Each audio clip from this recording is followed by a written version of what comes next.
அடுத்தபடியாக உலகின் உத்தம தலைவர், நம் அனைவரும் போற்றி வணங்கும்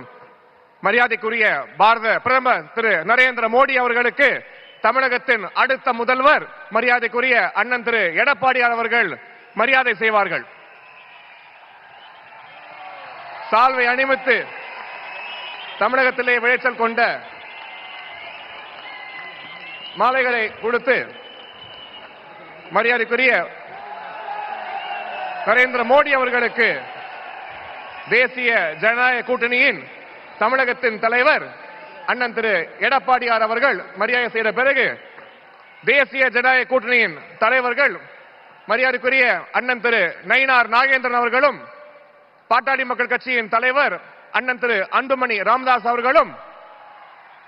அம்மா மக்கள் முன்னேற்ற கழகத்தின் தலைவர் மரியாதைக்குரிய அண்ணன் டிடிவி தினகரன் அவர்களும், ஐயா திரு ஜி கே வாசன் அவர்களும், நம் பெருமான் திருப்பரங்குன்றம் முருகன் அவர்களின் பொன் சிலையை பிரதமருக்கு வழங்குவார்கள்.